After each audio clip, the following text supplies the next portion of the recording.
And we are recording. Okay. Okay.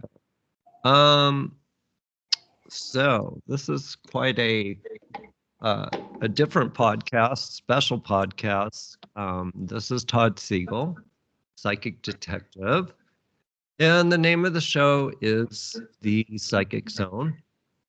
And anyway, today I have a special guest that I have been working with, and we solved a case. And anyway, introduce yourself, Bull. My name is Bull Barrow, and I use Todd's services to help locate a fugitive. Fugitive in this case. I am a retired law enforcement officer. I was a deputy sheriff, and at one time I was police before I became a deputy for about 22 years, and opened up my own bail bond company here in Corpus Christi, Texas. And we've been in service now over 9 years. And I am a licensed private investigator in Texas. And every once in a while, we'll get people that skip out. They go on the run and refuse to go to court. And they just evade detection. And so we have to find them and get them back to court. What I'm just kind of curious, but what how did you decide on law enforcement? And was that something, maybe somebody in your family that inspired you, or why'd you go into it altogether? Well, I was very, very fortunate because during my childhood, my uncle is a retired police officer here in Corpus Oh, Christi, and my dad was too. I And see. um, my uncle is who I got my name by, Bull. Oh, So a lot of people for up north probably, and really here in Texas too, haven't heard the name of Bull used, and it is my birth name. It's my name hmm. on my driver's license and birth certificate. And with them, they were my mentors, and I looked up to them, and I always wanted to be a police officer. So, That's interesting. Yeah, I have a theory, some going out on a far off tangent, but I live out in southeast Virginia, near Norfolk, and near a lot of military bases. So I actually talk to a lot of military out here, uh-huh. and I do a lot of readings for the military, and they're great people. But I feel, sometimes they'll ask me, they'll say, I was drawn to this. It wasn't an easy job I just came to that I got paid well for, because I doubt that. But it's Yeah. kind of like people talk about past lives, I've had some that are so severe in people that they've actually found the houses that they were living in during the Civil War, and I mean, they have all this knowledge. So I definitely believe in past lives. But Mm-hmm. I often feel that people who are in law enforcement or in the military have done that in a past life, because I feel that it is such, they feel lost in this life unless they're actually helping other people and securing the law and enforcing the borders or whatever in military. So Mm-hmm. it's, yeah, that you have the family influence, but I also feel sometimes we are drawn to things because we've experienced them before.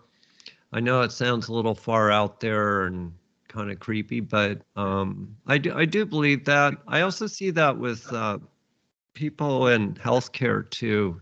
To be doctors or nurses, felt they had some passion before this life to do that.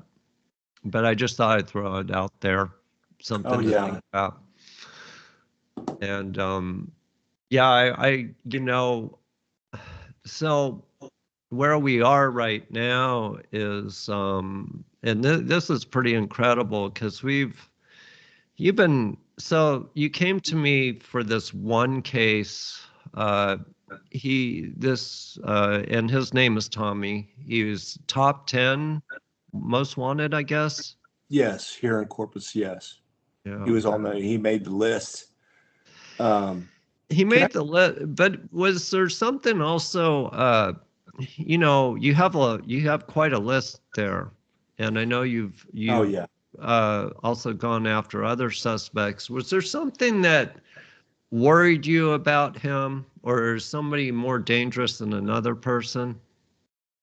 Well, yes. I mean, there's a bunch of things, but if I could just go back just 1 minute. Yeah. The one thing I forgot to mention to you that besides having a family history in law enforcement, there is an overwhelming need to help people with us. I'm prior military as well. You know, I was in the Army, and but the thing about it is that one thing that I found in common with nurses, with teachers, with police, is we just feel there's a need to help people. We like that. You know what I mean? And I think it's a gratifying experience. It's a feeling. It's a good feeling. But going in the bail bond business, I see the other side. I see. You remember, I used to arrest people. Yeah. On this side of things, I see the family that is dealing with the arrest and with the incident. So it's a you know, it's a very different process, and not everybody is guilty of these crimes. You know, I want to say that. I see. Some of these, interesting. You'll get people that the families. You see how the arrest affected the families. They're not all scumbags. You know what I mean? They're not all bad people. Yeah. But once in a while, you'll get somebody like Tommy that is truly bad. And to answer your question, he's got a very extensive history, criminal history, that has been all the way from his teenage years, going way back. And he's like, what, 50s now? Yeah, he's in his 50s.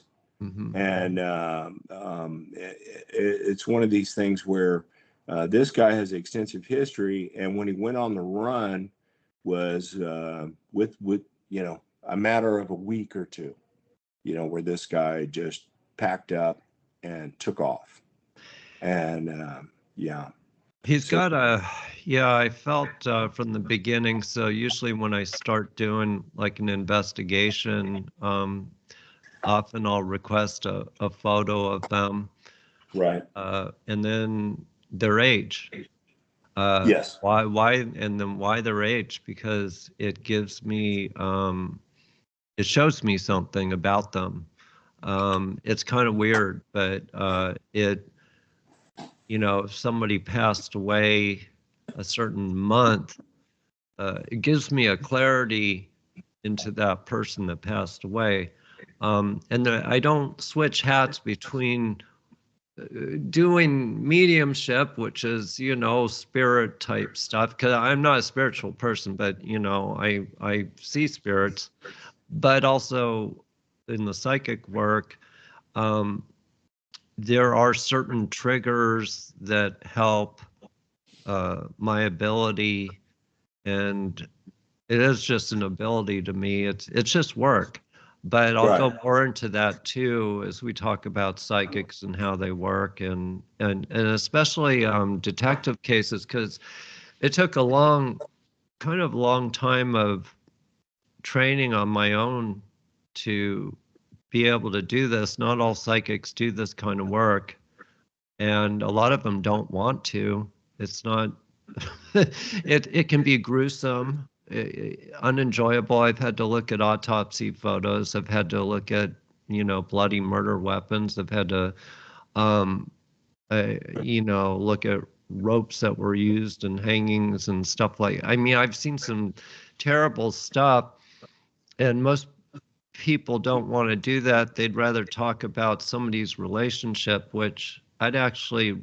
rather find a corpse, I think, than talk about relationships. Just my personal preference, but you know, um, but with this Tommy, so picture basically his age, where last seen is helpful, and so instantly see a lot of things go into my mind all at once. Right. I'll get visions of cities, and I remember giving you some visions of cities, but sometimes I don't know where that city is. I'll look at these tall buildings or old buildings, or I'll look at, it's kind of a flat place, or I'll see, is it cold there? So all these things are going on in my mind, and my job is to kind of weed out what's useful and what's not useful to Right. you. Right. Because if I tell like for a missing dog, oh, he's over by a tree next to this river, that doesn't really help. I also look at the map too. The map kind of gives me some visions, but also what I do first is I'm like, okay, city, place. Okay, what letter am I getting for city? And I'll get a letter, and then I'll look on the map and I'll like, oh no, I don't see this place, or maybe I'll see it in another state. This suspect that you had connections, a lot of connections out of state too, which made it harder. And he was also gone a whole year on the run, right? That's right. And I had been looking on and off for about a year for him. And one thing that makes him, he's what we call a transient criminal. And transient criminals are mobile. They're absolutely the worst fugitives to look for because, number one, generally they're on foot. They don't have a vehicle, very hard to track, very, very difficult. The family and friends in this case were very closed. Mm-hmm. There was a few people that would talk to me and educate me and give me some leads, involuntarily. They don't realize the information they gave out was helpful, because I don't think Yeah. any of them were helpful. Yeah. Um, and just getting back, as far as psychics, I was very careful which one I was selecting. And you are a psychic detective. I didn't want to, just use some kid on the phone that was reading a script. I Yeah. wanted somebody that had a proven background, and your bio definitely showed that. And thinking outside the box, I was out of leads, and I was at a point where I was stuck. Yeah. And it wasn't literally every day that I was looking for him, because I have others that I got to find. But over the course of a year, off and on, I was looking for him.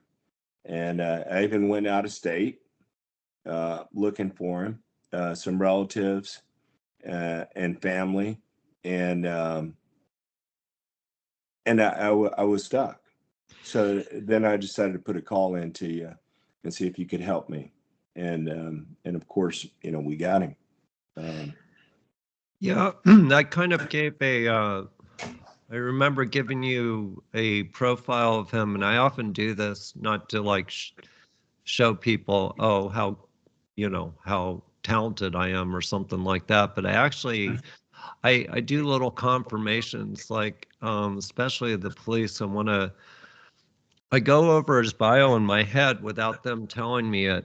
So I'm, looking at, okay, I've got one assault charge. I have some felonies going on, misdemeanors. I'm going down the track to when he was really like 18 years old, those kind of things. Um, and sometimes they'll raise some eyebrows, like, how the hell did this guy know this? But it's confirmation to me. So I need I'm kind of just like a detective. Like, you're not going to go barging into somebody's house looking for somebody unless you have some kind of evidence or proof. Yeah, that's right. So that's what I do too. Mm-hmm. So I'll give you information, and then I'll be like, okay, waiting for like a confirmation. Okay, Todd, you got the wrong area. Or Todd, you got the right area. We just saw him on camera. And it was pretty quick that I kind of narrowed down the city because there was no connection to that place. He had That's right. and that was the hard part because he was gone a year. I felt he was out of state. I said, Right. I'm going Oklahoma. And then all of a sudden they said, geez, the word Hoosier came to me. Where are the Hoosiers? Where are they? Well, they're Indiana. Mm-hmm. And so and then there was some kind of connection going up in the Midwest. We won't say names, but to a personal relation up north too. Right. That's right. And so I did feel he was in other places, but when we tracked down the city, or what I gave you, I guess you could tell him how we came about that one. Well, like I said, I was stuck. I'd already been out of state, some of those places you named off. And I was really in a bind.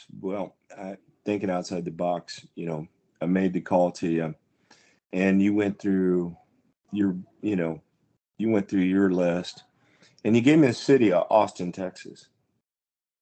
And I had nothing in Austin, absolutely nothing. No family, no friends that I knew about. And I said, well, Austin's a big place. It's not small. But it happens to be a place where, and there is another city in Texas, Houston, Texas, that is similar. Mm-hmm. Yeah. But in this particular place, you have, getting back, you gave me a description about where he would be in Austin. And that was helpful, but it's not precise. It's not exact, but it gives you one of those things that lead, to go on. So I happened to run into a couple of officers that were sitting in a parking lot, went up to them, and I described the place you described to me, which was a hotel on a hill, near a highway, near a river, and near a football stadium or some type of stadium. And when I told the officer that, he immediately said, "You're talking," and a rundown place. And he immediately gave me an address and on Google. And when he forwarded it to me, I passed him a flyer, and me and my partner, we went to that place. And as soon as we went in there, the lady instantly recognized the picture. And she said, "Oh, that's Tommy." And said, "He's a usual customer here." And I was kind of set back, man. I've been Yeah, you must have been shaking a bit at that point. Yeah, after a bunch of no's, I've never seen that guy. And you can understand, Austin's a big place. Oh, it is huge. Yeah. It's huge. And so I was thinking, oh my God, I cannot believe this. I just like, wow. When's the last time you seen him? Well, she goes, it's been about a month. So we're back in October. So, and this was right before Thanksgiving. And I said October, and she goes, yeah. So we got a little bit more information about him. We found out that there was a high amount of foot traffic to a room. So that indicated to me, through my experiences, that probably selling drugs out of the room. And how sure was she? She was absolutely positive it was him. She said he still looks like the picture. And, yeah, that was the other thing I said to you, because he had a beard and then he shaved it off. Right. And I said, no, he's got his beard back. And so that scruffy. was confirmed too. Yeah. you got a picture of him that I sent you, and he's got the scruffy beard. Yeah. And so it was amazing. So now we go right up the street to a convenience store nearby, just like less than a block away, and they knew him in there as well. So we at that point in time, he didn't have a vehicle.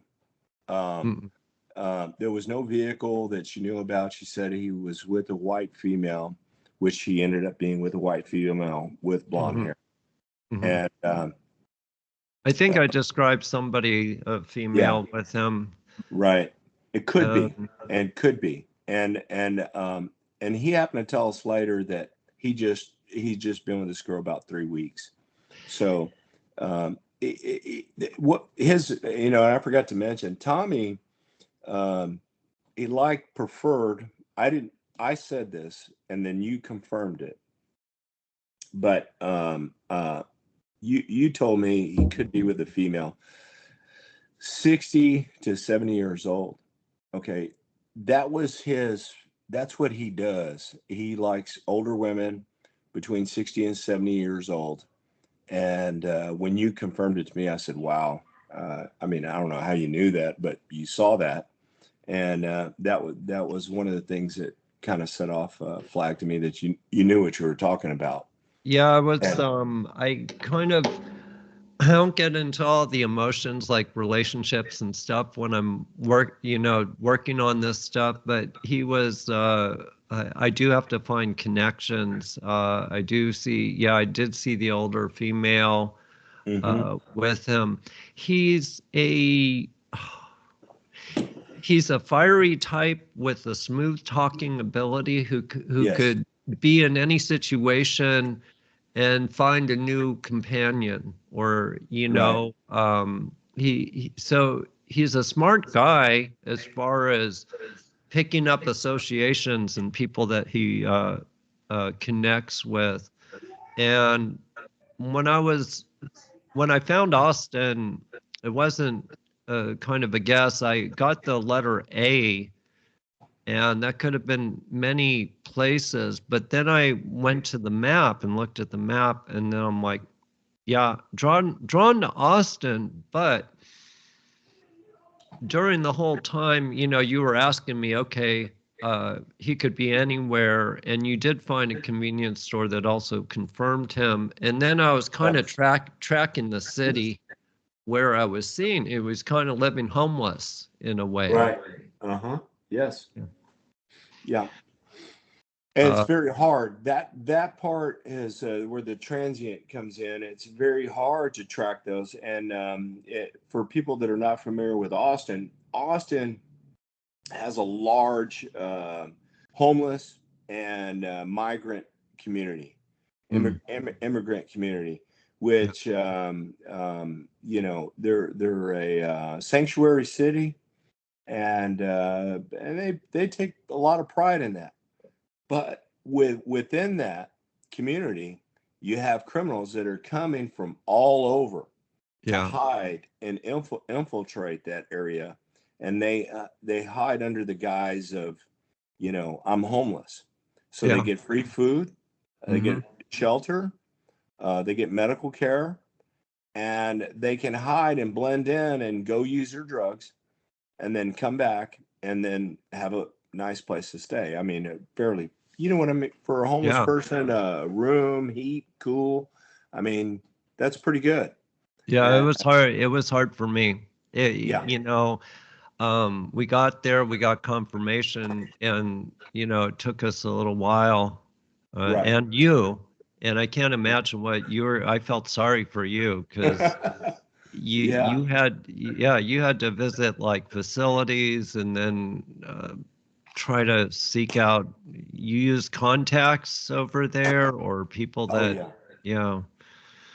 And you've got to get on the ground. You've got to make personal contact with homeless people, regular people, meaning clerks, store clerks, desk receptionists at the hotels, shelters, and you get educated on the way Yeah. that world works, which I really didn't know much about homeless and transient people, and so it was kind of a new thing. I mean, homeless people have always been around, but that place is Austin Yeah. is just loaded with and the community that I was in was loaded with a lot of immigrants and homeless people.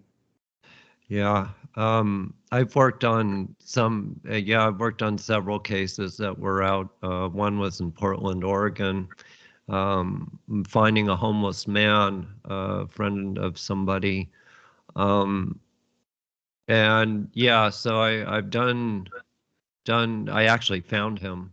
Um, but the homeless, and that also brings a lot of drugs into the system too, because that was one of Tommy's motivators. And that's why at a certain point, there were other sightings that you had in Austin of him as well, right? Oh yeah, we found out at one of the dollar stores, Dollar Generals, they're a target for transient people to go in there and steal. Tommy's what they call a booster, a thief, a person Mm-hmm. that goes in. You put in an order to him, tell him what you want. He'll go into Home Depot, Lowe's, things of that sort, and fill that order with usually like power tools, and go Uh-huh. back and sell them to people for drugs. Mm-hmm. Same thing going into like Dollar General. You go in there, boost it, in other words, steal, and get whatever items you need out of there, and then turn around and sell them, and use that money for drugs. So knowing that, we went into Home Depot's, Lowe's, Dollar General. Found out at the Dollar General that we were just like a week behind him. Wednesday, the girl instantly recognized him, confirmed that he still looks like that picture, and said that he was trying to steal inside her business. It was a Dollar General store, and they ran him off. You had told me he likes McDonald's. McDonald's, we went in one McDonald's that they recognized him and Mm-hmm. said that he comes in there to eat. There was a convenience store that knew him. There was a place like a vape shop that sold cigars and liquor, and they said he was with a white female, blonde-haired female that he would buy. She bought the cigars. He didn't show his ID, Mm-hmm. and she would use her ID to buy him cigars Mm-hmm. and buy some liquor. So all that that came through you. You said, "Hey, look in the liquor stores, look in the vape shops," and what we did was get a graph of an area that he was operating in, and it was about 2 to 3 mile area. So now that's still like a needle in a haystack trying Yeah, to it find this was. guy. Hmm. And I remember you came back to me, and we would talk or text, and you still think he's up there? I'm gonna take a run up there. And I'd look and I'd say, yeah, I do. I said, but I was also kind of, I guess, reading his actions too. And I Right. remember early on, I told you be careful of him because he's very intuitive, meaning that Yeah. he has abilities, and it was very, wow, it was amazing that you didn't give away that you were actually looking for him, because you had to give posters and stuff to local businesses, and you didn't want to scare them off either. And but at the back of my mind, I kind of, I'm pretty hard on myself sometimes. I'm kind of like, are you seeing us? And I'm like, yeah. So I'd say, okay, still Austin. But in the back of my mind, I could feel that he was mentioning other places, San Antonio. He was mentioning uh, Hmm. Corpus Right. Christi area. He was mentioning, Right. and he did have relations in other cities, we know, uh, some relatives and old contacts. but I couldn't figure out, all right, why am I getting these other places? Is he moving? And then I go back to it and say, no, he's still in Austin. But that had to do with drugs, right? That's exactly right. And the thing about, I don't know if one of the things until I got to know Austin pretty well is that that place is like a gold mine for a thief and drug addicts. Oh, There's no other place like it that I've been to. I've been to Houston. I've been to Dallas. Um, there is no place like Austin in Texas that I mm, know of. Now there's comparable places, but nowhere on this level. This place is like a playground for people like Tommy. And I- yeah. and it took me a while to realize that. After I've been there a while, I thought there's no way this guy's going to leave. But in the beginning, I was skeptical because he wasn't popping up. And I was thinking, wow, what is this guy? But you got to realize this guy's not going to be out walking around. He's going to be bedded down. He's going to be taking it Yeah. easy. Yeah, I remember giving you his hours too. Yeah. Yeah, no, I was saying he's most likely out at this time. Mhm. He was like a, stray cat. He's not going out during the day to be exposed. He's going out at night to hunt and Right. do his thing. Um, and by the way, I don't know Austin at all except from back in, I think it was 1981 was the last time I went to that city because I had my best friend, he was from Texas. I think he was from Houston originally, but we grew up together in California. And he went to University of Texas in Austin, and I visited him one July. I thought I was going to die of heat stroke. Um, Literally, That's hot. I noticed all the friends and his friends, they had their hands were cupped, and the reason why their hands were cupped because they always had a beer in one hand Mm, during the hot July summer.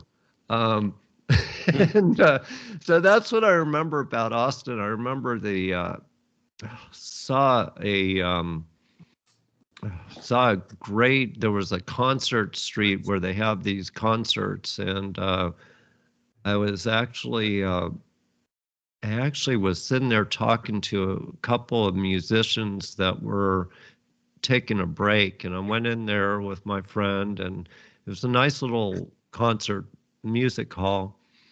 And yeah, we were chatting for a while, and then I realized the guys that I was chatting with were two famous jazz musicians. I think one was Bob James and the other was Kirk Whalum. Two famous guys. Right, So right. that was my that was my remembrance of Austin, but homeless and transients, and I never saw any of that. We went to the lake out there and went windsurfing, and it was just a small college city, pretty much. Right, right. And I've been to Austin on a level, educational level where I went there for in-service training when I was in law Uh-huh. enforcement. Very nice. I mean, I know I've been pretty critical of Austin, but um, they still are very nice. Okay, but Oh they yeah. do, but they do have their share, more than their share, of immigrants and homeless people, and that draws in the criminal element. Mm. And at one point in time, they wanted to defund the police there, and Uh-huh. which made it even worse because a lot of people retired, quit. Mm. And I mean, when your community is not behind your law enforcement agency, you got a big problem. Oh, Now, it that worries me with kind of the attitude that goes out there, and I'm yeah, just like, well, who's gonna control the law? yeah, you can enforce it, right? And what you guys, what you people go through, is hard.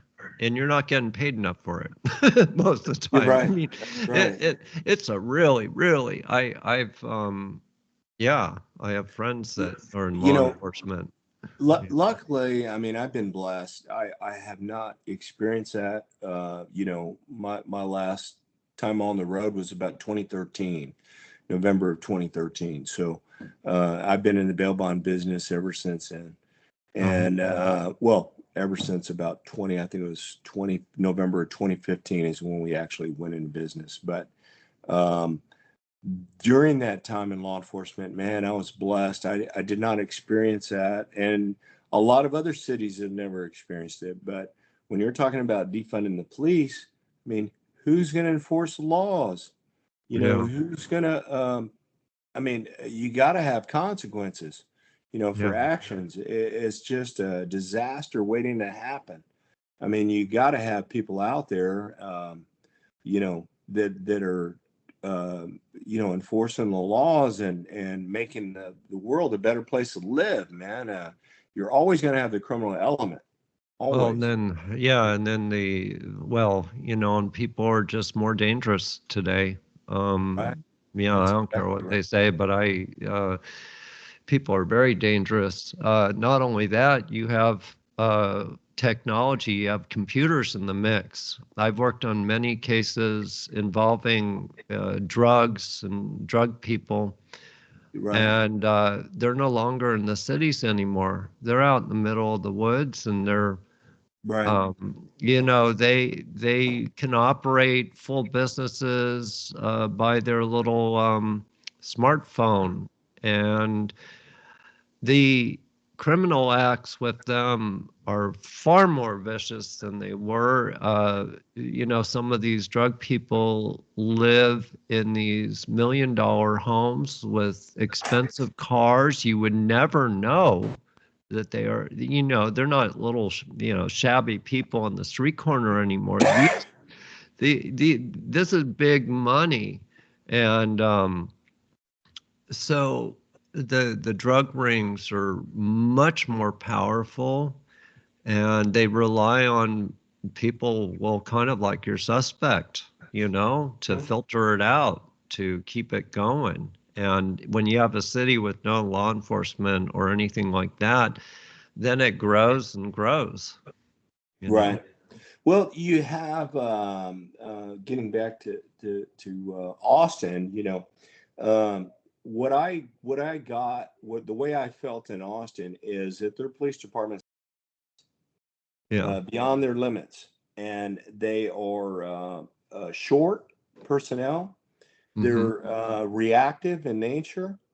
Some police departments are very proactive. That's where you want to be, where they're proactive. This place, to me, was reactive. Now, I'm not saying they don't have proactive measures; they do take them, but they're just overwhelmed, and Yeah. the criminals know that. So they go there, and because the likelihood of them getting caught are probably slim to none, you know. Yeah. And I mean, it's a good place for a fugitive. There's a lot of bounty hunters there for sure, but there's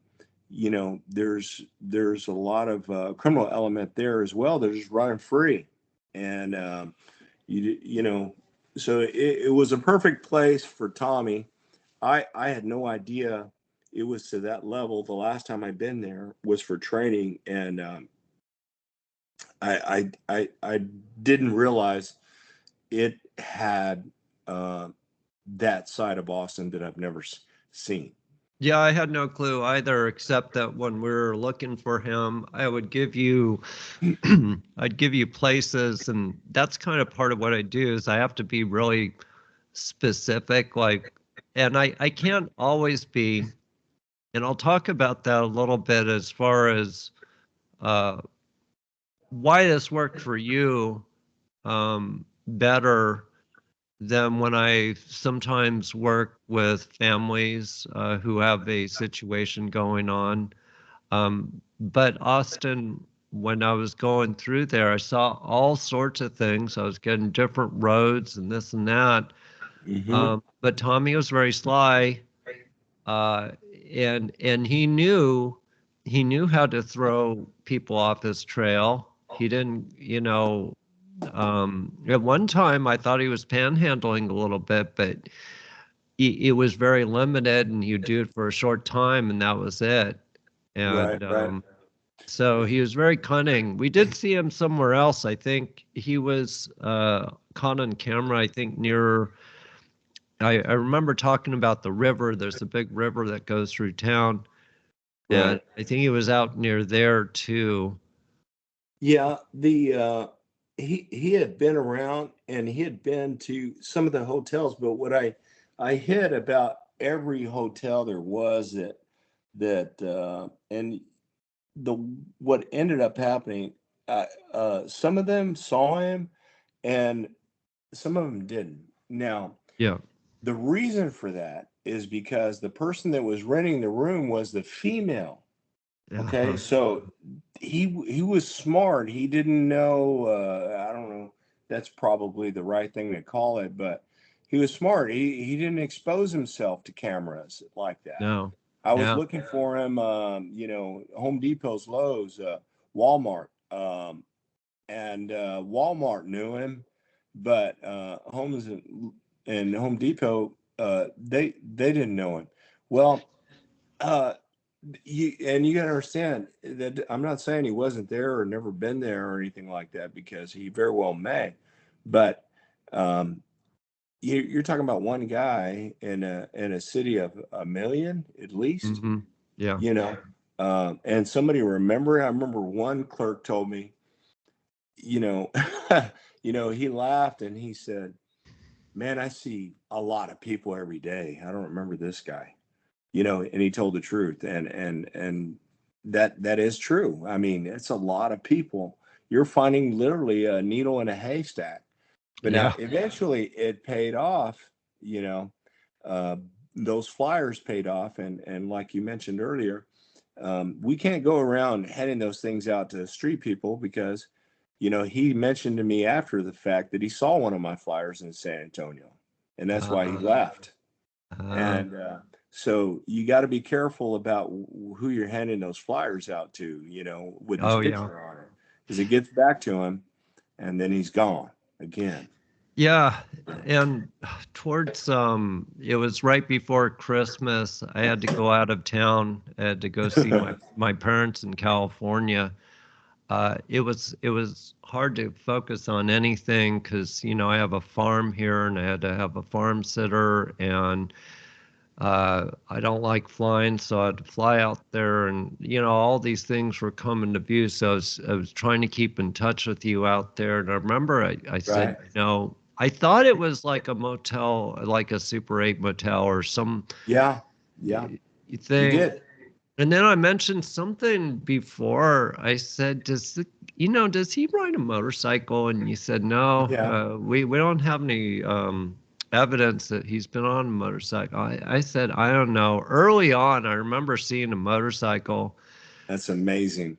That is amazing. I'm thinking and about that and right that now. came true at the end. Yes, it did. And I had no evidence, nothing indicating anything about a motorcycle.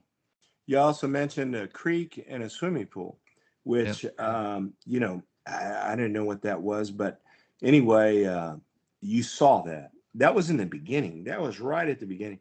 yeah, And I was like, oh my God, I don't know where this stuff, but it's noted. I put it in my uh-huh, folder as something to think about later on, when we catch this guy. And but going through it, you stayed by the phone with me, and I was skeptical, for probably, I mean, you don't know this, but I was skeptical. I was like, I don't know if this is going to work. This is a needle in a haystack, man. It really is. And we're passing out these flyers, and I'm not getting anything. And one thing during the course of this, you mentioned game room. I don't know how you knew that, but well, I mean, you check the game rooms.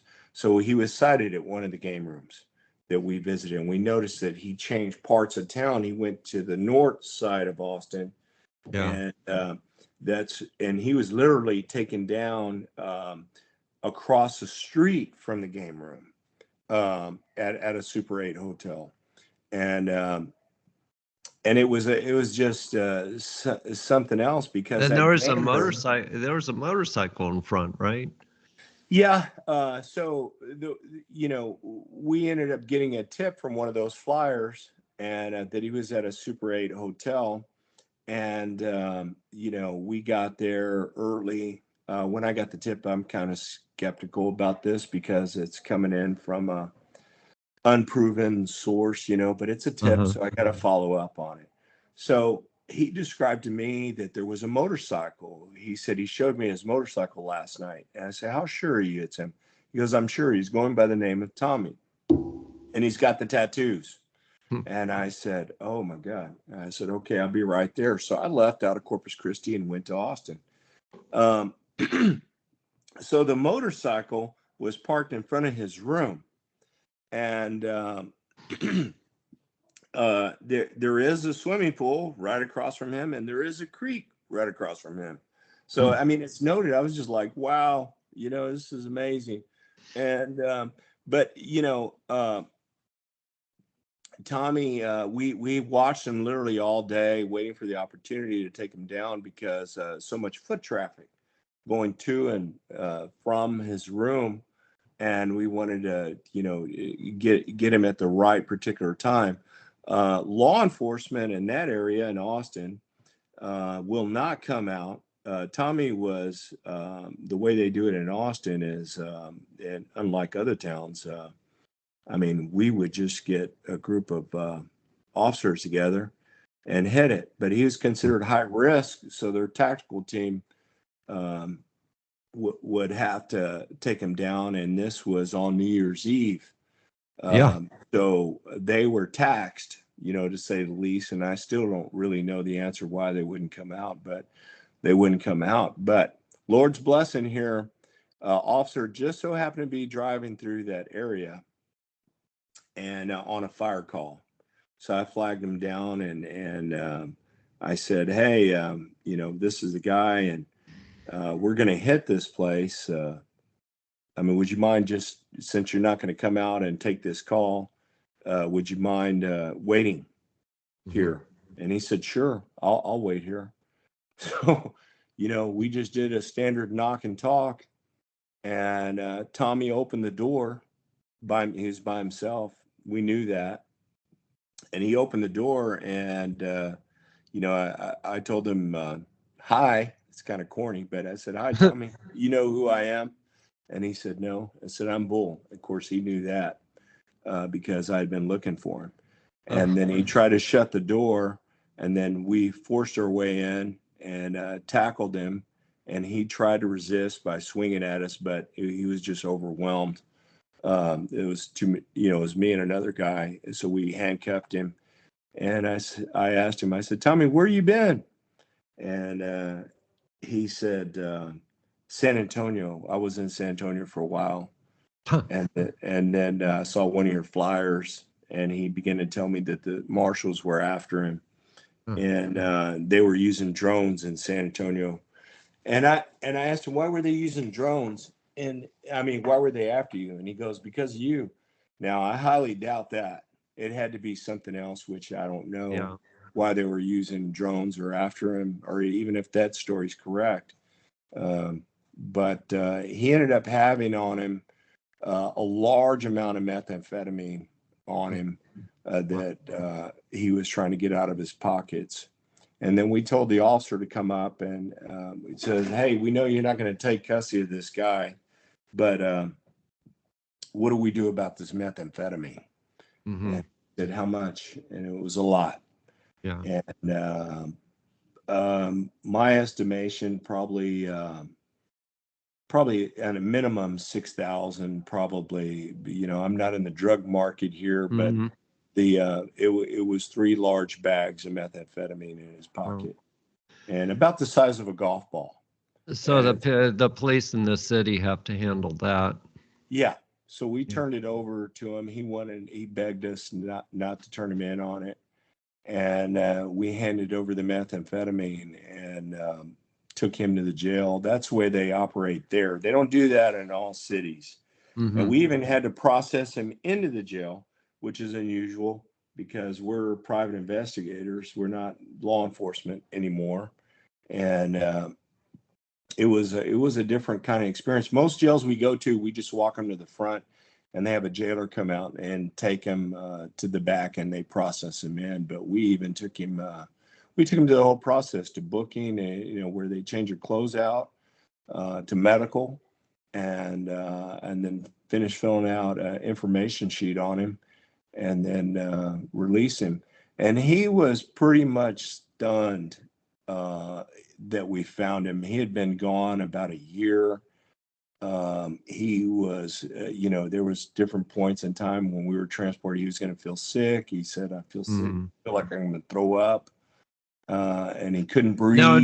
Now, he was. Did he mention that psychic guy Todd by any chance? No. Okay. Just making sure, Yeah.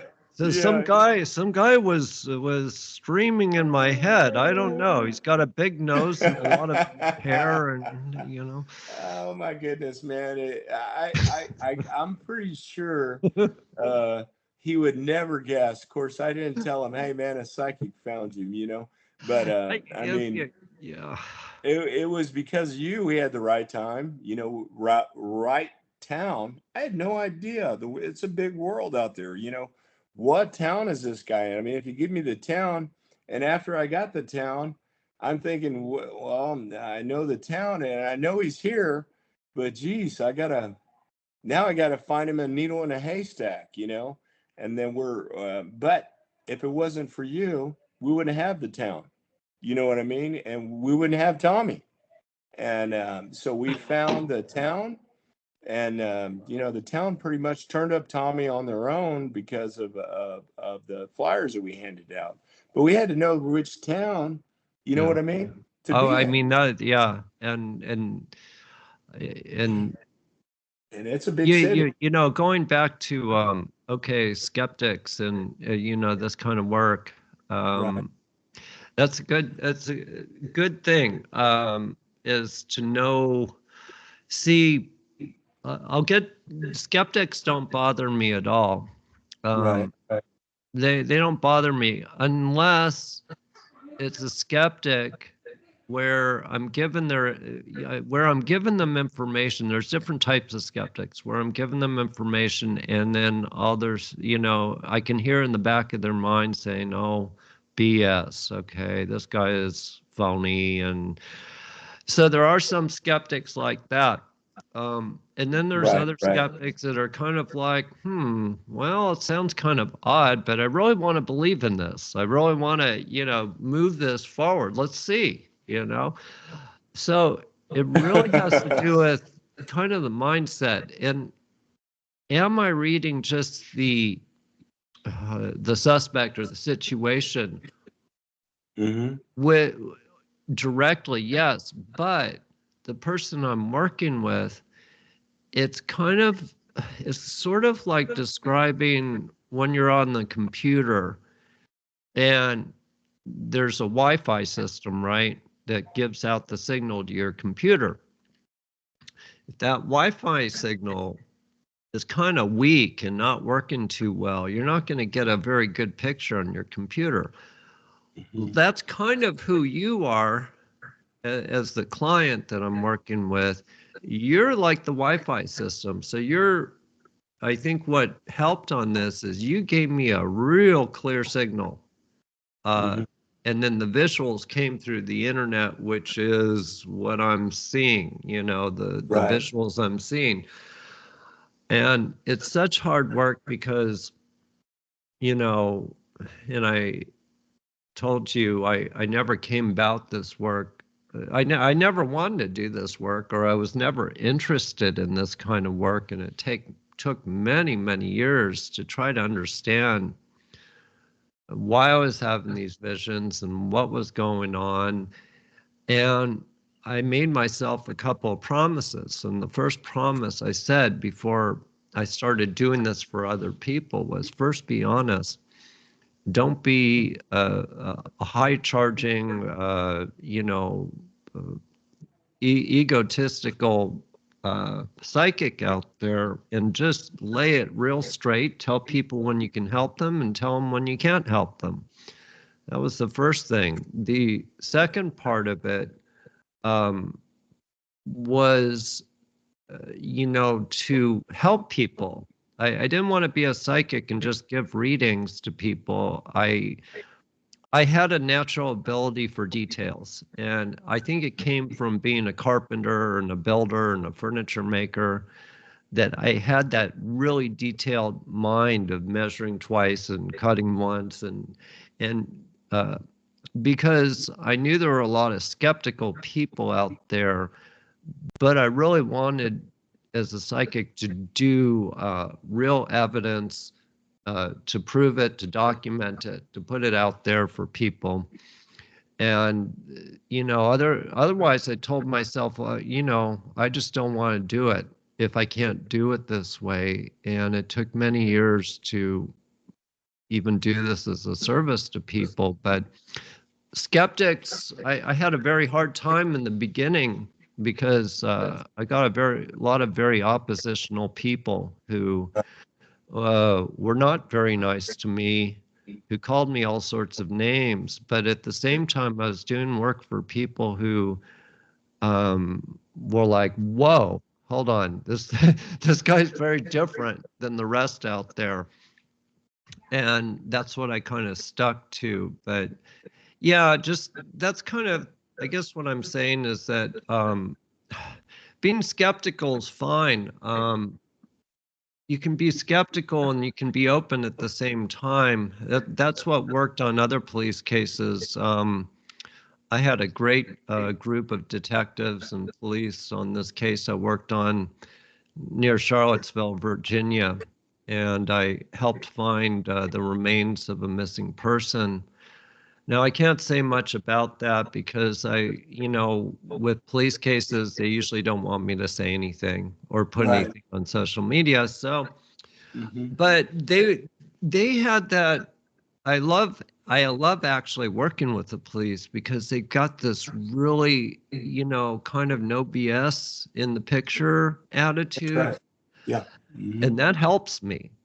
That Yeah. helps me. No emotion. We're just trying to find evidence, and that helps me so much. So this other group of detectives, they were perfect to work with, because they didn't really believe in it, but they were open to it. They were like, okay, well, I used to have to travel with some of their vehicles to locations, and then they would have a crew that was going doing a water search, and I also worked with other groups of people down in Florida for missing people. Found a missing person down there, and so when I have the right people to work with, it helps me. And they don't have to have abilities; they just have to be somewhat open in their mind. And I think that's what made this case go really well. I just felt you were going to get him, and Yeah, me too. it was just a lot of work. Well, it was a job. I think from my point of view, looking at a psychic like yourself, is that a psychic is a tool. Okay, it's a tool that you have access to use. Now, for criminal cases and law enforcement, they're based upon fact and rightfully so. But they when they do access a psychic, because they do use psychics from time to time, is that it's a tool. Use it, and if it works, fine. If it doesn't work, then fine. You know what I mean? Yeah. You tried. And for me, I was at a dead end. I was at a dead end. I was out of all leads. You got me to the city, and surprisingly, not only did you get me to the city, you got me to the right area that he was at. And then we had to go beyond that, and now it's our job to find him on the ground. And and that's a big job, but with a little, I want to say a little bit, we had help from the public, but if it wasn't for you, throwing us in the right direction, he'd still be loose.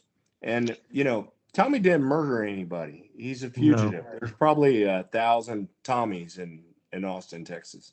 But with that being said, he would still be free today if we didn't have the right town. And, we had to do our diligence, on the ground looking for him. But we had a lot of help from you and leads. And I know more about Tommy than I probably know about some of my own family. I got to know, I got to know a lot about Tommy just from people that associated with him here and some of his family, and and I pass that on to you later, so you can get an idea. It's kind of like putting all the information in a computer system and giving you, hey, what kind of a guy is this guy? At one point I told you he doesn't like to work, never has worked. He liked to steal. He loved it. Even from the guys on the other side, meaning on the criminal element side, said, man, this guy loves to steal. He loves it. Yeah, And, he was very good at it. And very good. Although there were a couple instances where he felt watched. That was the intuitive side of him. Right. Yeah, what is intuition? What are psychic abilities? I do know for a fact that a lot of people in law enforcement actually, I had one officer come to me and we were having a conversation about it too, because I won't mention names, but he knew things. He knew things about people, knew things about situations before he went. He knew things about certain cases before, and he was wondering, he says, is this like psychic abilities? And I said, absolutely. Most, I would say, people in a very action-oriented place like law enforcement are going to have a very, very high perception, and those are considered to me psychic abilities. Mm-hmm. They're going to have that naturally. Now, they might say, no, I don't believe in psychics, but honestly, a lot of them are, because it can be a very dangerous job, and a lot have used their intuition to protect themselves against certain people in places. So, yeah, it definitely, I feel you have a lot of those in place too. You don't have to get a crystal ball or, draw cards out for people, but oh my goodness. yeah. But I wouldn't know the town though, Todd. I wouldn't know the town, and I was out, so I may know much about the street element out there. Yeah. It's changing constantly. I mean, from when I started, but the crime's still the same. That part hasn't changed, but you still got to get the right place to look.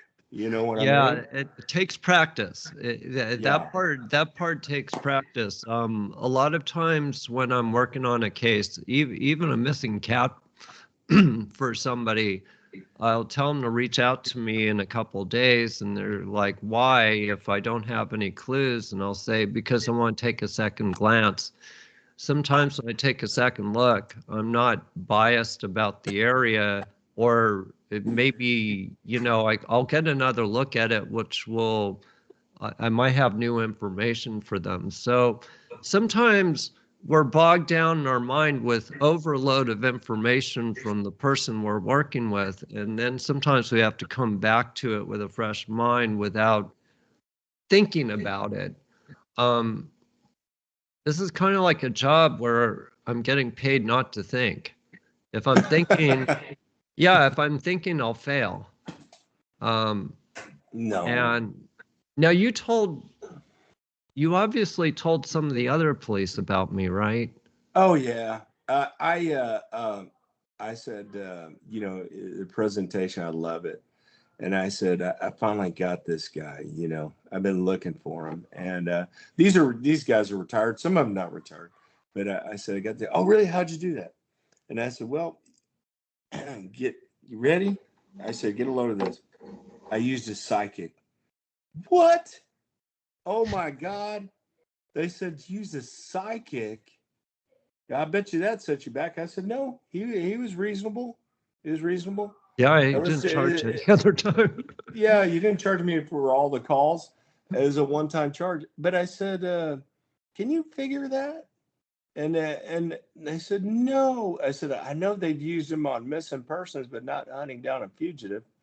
And I said, yeah. And tell me about it. And I told them the story. This is unbelievable. And I said, yeah, man, Austin, Texas.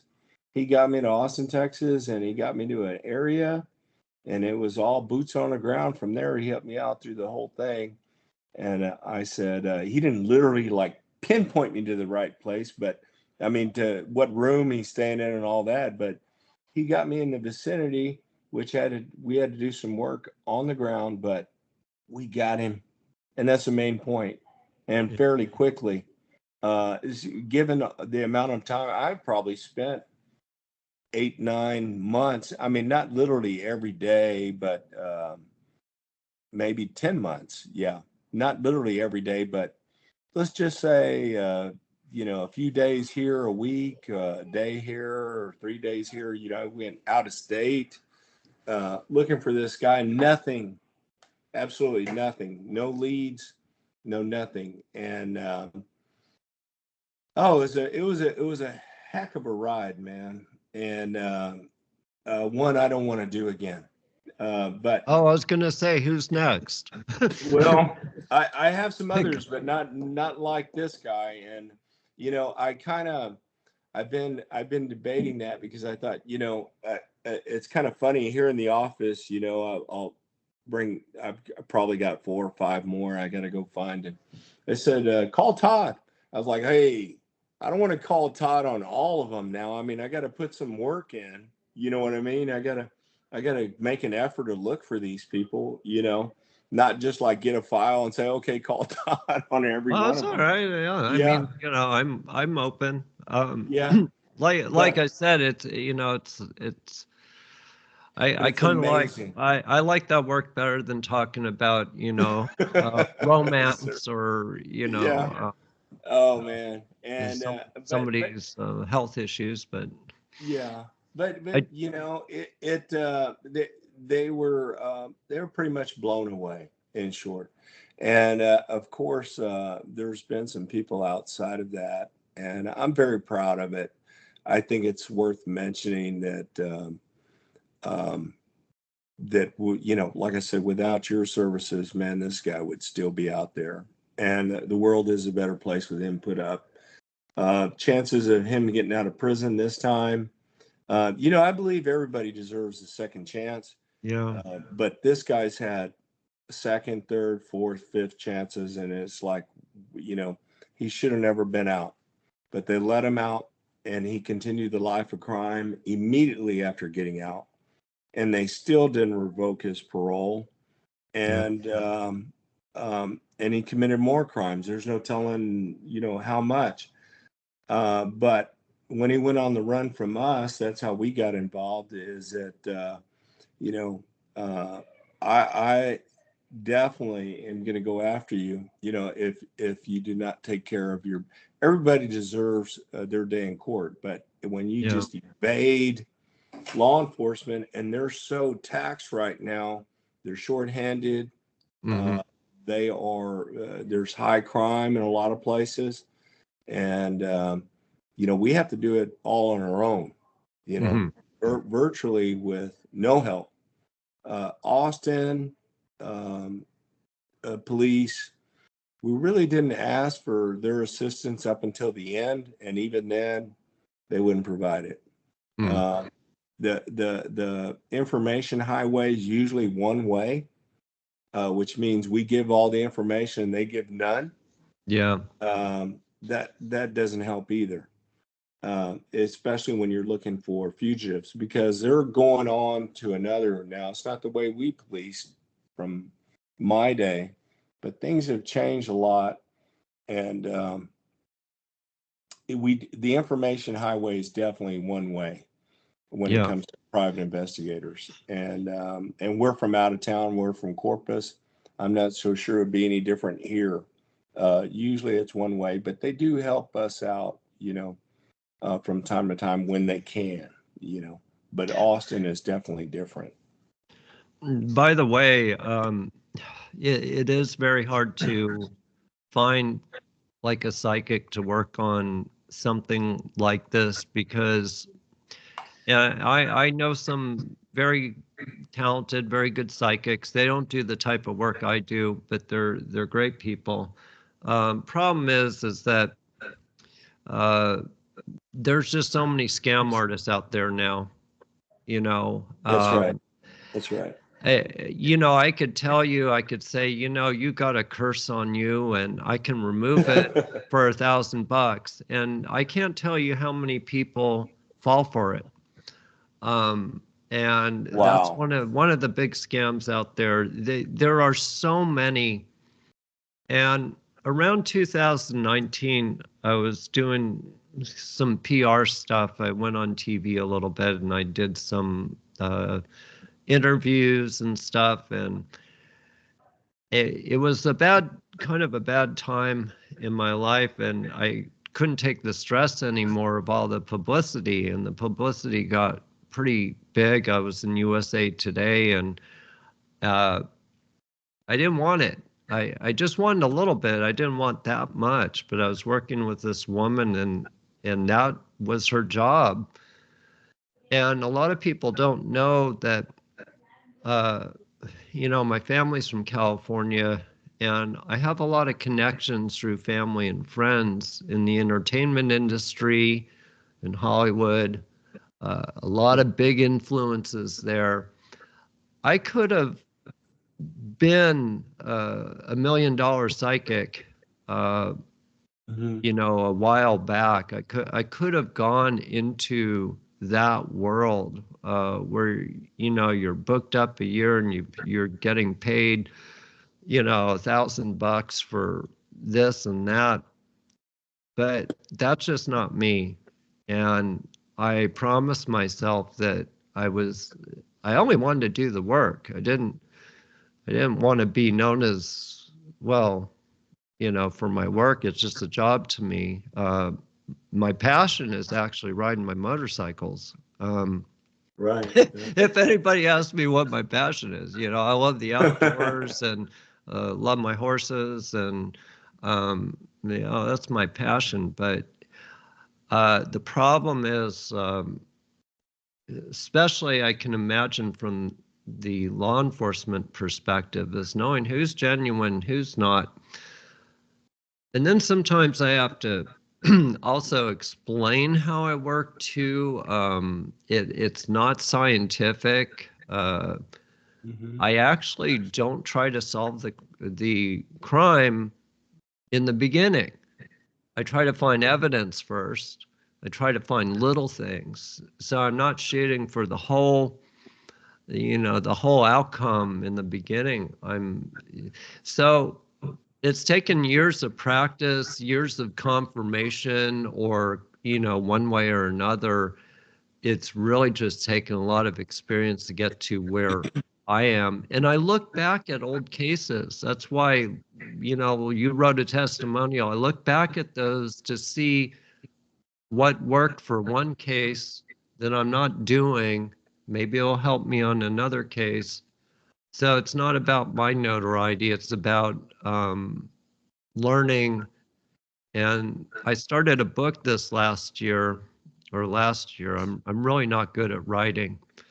And I'm hoping that I can start it again and keep going, because it was hard to write a book. And I didn't want it to be about myself. I wanted it to be about the work, because the thing is, I think in this day and age, so many people have lost faith.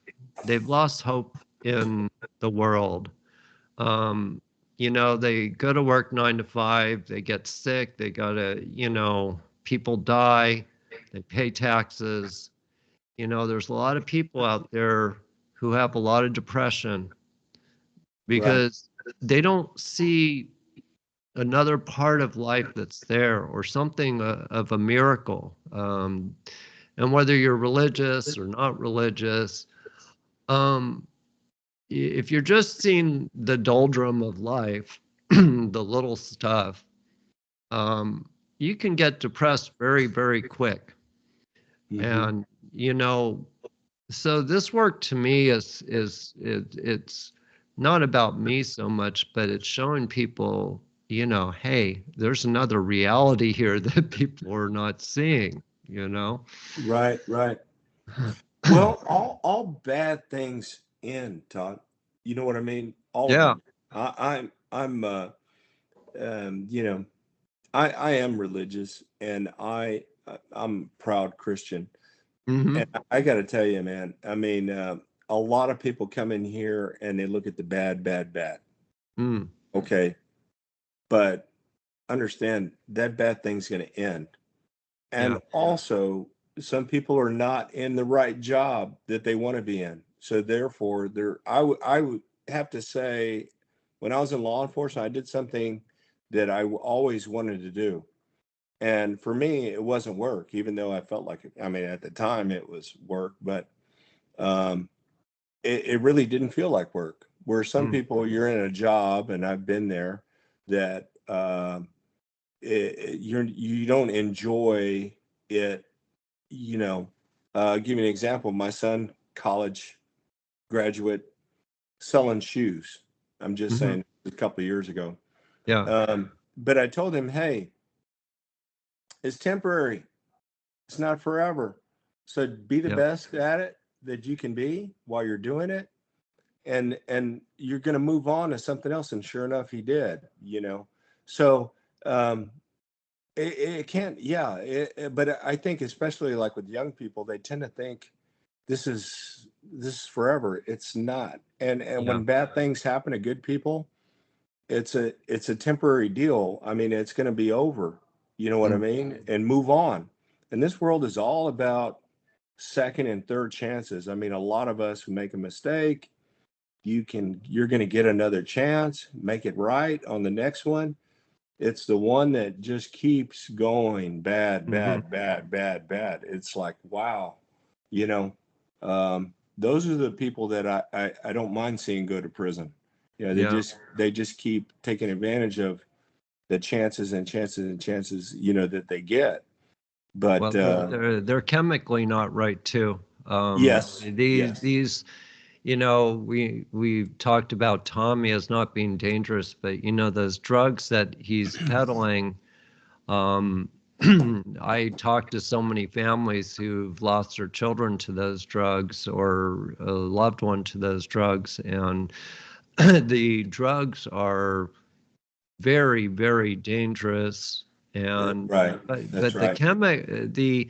you know, so many people are on depression drugs, just medical drugs today, and it's good that you have faith. It's a very, very, we need to return to that in our society. That's the reason why there's a lot of crime too, because they learn from That's their right. parents. Yes, I agree with that. And like I told you, I saw more of I know more about Tommy, and the gist of it is it was pretty much condoned about the crimes that he was committing when he was a juvenile. I want to say in Hmm. his teenage years, the mom would overlook the crime, and cover for him, from the beginning. And I found this out through family and friends.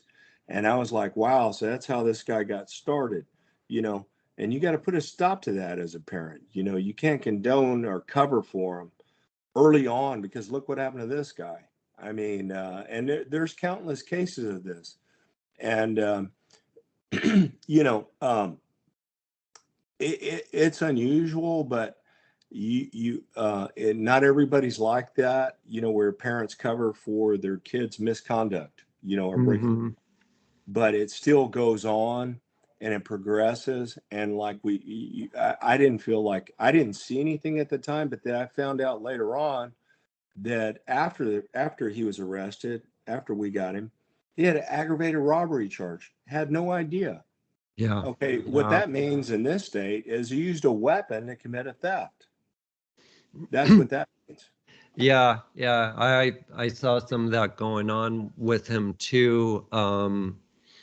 And I felt break-ins. He was very sly. And then I felt towards the end there were some commercial buildings. Now maybe he didn't do that, but maybe I saw him thinking about it. These were places with supplies, Right. that not like a retail place. That part of the psychic work is kind of interesting. People ask me, are you seeing the past, the present, or the future? Now, that's what blows me away. It never, it always, how can I see the future? I mean, it amazes me, but I get confirmation every single day. I'm doing readings for people and they come back and they'll confirm something.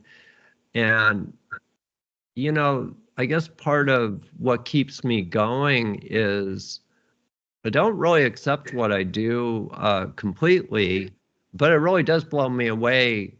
Some of the stuff that happens or people write about, or if I find, a missing person or, so I always just keep an open mind. I never assume anything. Right. But yeah, going back to Tommy, he could write a book in prison about, how Bull and the psychic got him. I mean, that might be some interesting reading, By the way, I'm gonna have to actually go in a minute. I hate to do that. Is there anything else that we should mention on here, or anything you want to mention? Well, I can say this, Todd. I have told you this, many times. Man, I really appreciate what you've done for us. I'm definitely going to keep you on our list, and if I run into a bind, I'm going to call you. I don't want to wear you out, and I don't want to be your only customer here, but Oh no, you definitely helped us. And this guy was a bad guy. He still is a bad guy, and he's going to face justice now. And without you and your services, I think he'd still be free. He'd still be roaming the earth, and he wasn't making the world a better place. That's for sure. Yeah, that's for sure. Yeah. But well, no, don't hesitate to impose on me. This is the kind of work I like to do. I think I was made to do. Of course, later actually I'm doing readings for people this evening. So I have my other work, and, I often talk about, it can be anything. It can be health issues of somebody. It can be divorces. I've worked on court cases. It could be business. People talk about their businesses, and yeah. And I appreciate the lottery numbers. If you could give me that. Yeah. Here they are. Did you hear that? Hold on. There's something wrong with my microphone here. I got you, man. Yeah. I got you. Why can't I? And I got to tell you, I wish. I really wish. Oh yeah. I see numbers sometimes, but boy, if I could do the lottery numbers, that would be, well, it wouldn't be too good because I'd buy more motorcycles. But I can't. I have to admit, I have been to casinos. People have been my witness. Right. Where there was this one time I was on a cruise ship. And, my mom says to me, "Oh, there's a casino downstairs." I said, "Oh, okay." So I went downstairs. She gave me $100. I said, "Oh, thank you kindly. I'll be back soon." So I went down there, And one of my favorite games is roulette. And I went in the casino, and there was nobody else there, just me and the dealer there. And I put out chips. I spread them out. I won. Spread them out again. I won.